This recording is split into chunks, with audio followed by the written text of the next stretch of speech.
But here's the damage. This base plate here, it's about 1/8 of an inch thick, kicks slightly over here, which would knock the tines out of alignment. I can bend that back.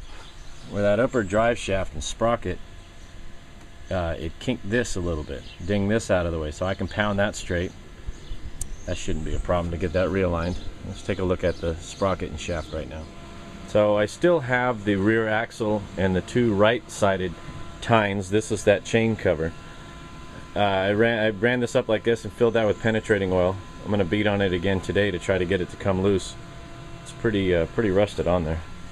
But that's easy. Shoot, now that I've got it in here, it's a piece of cake. Here it is. I had it outside. Duh. I don't know if you can tell. This is that piece where the pulley went. This is the upper sprocket for the chain-driven rototiller. This plate here is slightly bent. Slightly. Well, I don't know how well you can see that, but kind of couple a little bit out of alignment here, coupled with the alignment of the plate it was on. Plus somehow we bent the plate where the rear axle mounts to, and that's how we had such an obvious deformity of this. But nothing is broken though, which is nice. The bronze bushings are nice and tight in this shaft with the grease fitting. The upper sprocket seems like it's in respectable shape.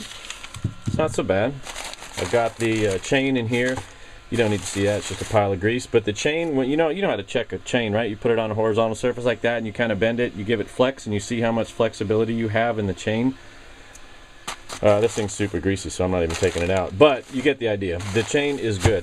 The chain's not in bad shape at all. Let me wipe my hands. The hubs are good. Needle valves, this is where the rear axle goes through. We have a grease fitting, and they use needle valves. Did I just say needle valve?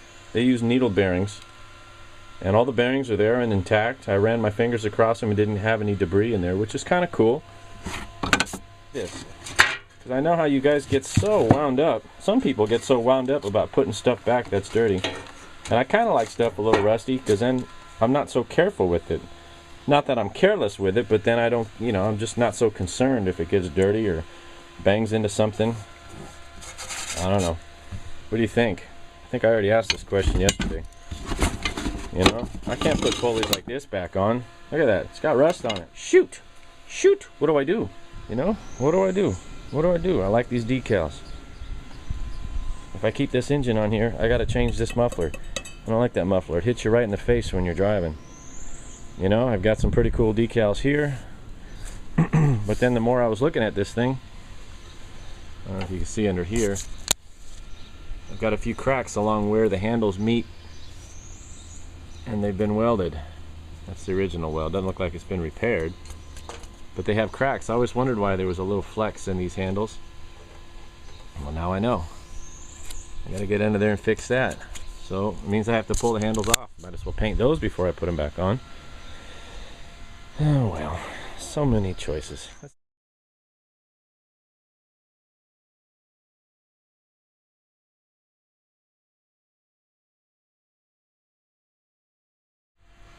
Oh, look what you guys did.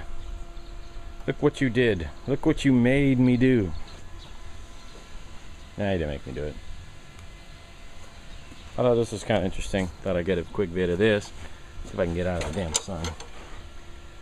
This is the drive pulley for the Transmichigan.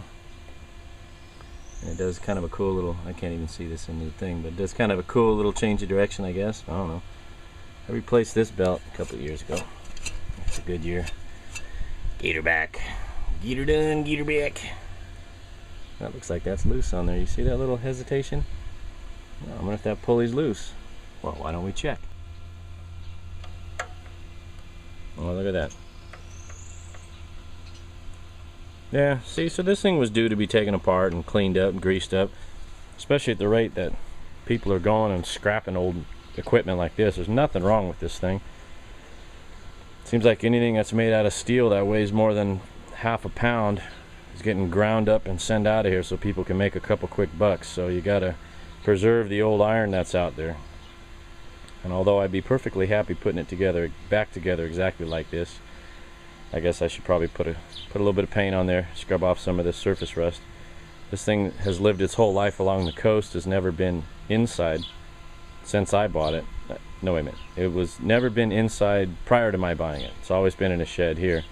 covered storage, and I've had it since about 2004 or 2005, something like that. So, yeah, well, just take the wheels off and start taking more things apart. Oh, now look what you did. Now look what I did. That's pretty cool. I can make a cool little, well, no, it goes back as a rototiller. It's all broken down, almost all broken down to its component parts. Everything I pulled off here, I pulled down to its component parts. I know one of these wheels is frozen on the spindle, so I'm gonna have to apply a little heat, a little penetrating oil, pull these wheels off, pull the transmission out. That's all I have time for today. Pretty crazy. So here's where we are. I think I may have called this a spline shaft earlier. It's actually a keyed shaft, and I had to beat on it pretty good, so I had to come in with a grinder and take the mushroom tip off. And then now this one I'm going to soak in penetrating oil, hit it with a torch. It'll come off. It'll all come off. Check this out. Look where this transmission is made. Wait a minute, let me get closer. Look where this transmission is made. Tecumseh. You know, I was worried about putting a Tecumseh engine on there. Transmission apparently made by Peerless. Pretty cool.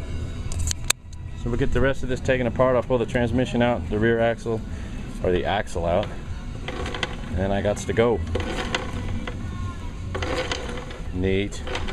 Hey, I didn't even get a chance to start breaking these tines loose, but not that big of a deal. It's just soaking. I got this whole thing,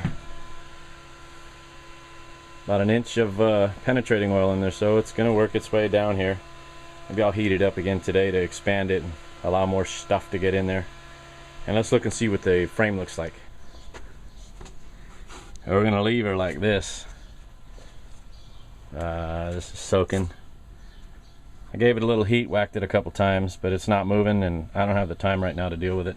So that's where we leave it, with the axle in, transmission in. I'll get to it this week. Get that wheel pulled off. So that's what I need, another project. Like I need another hole in my freaking head. But this should be pretty fast. Just run it through the bead blaster, paint it up, put it back together. See how it goes. Thanks for watching.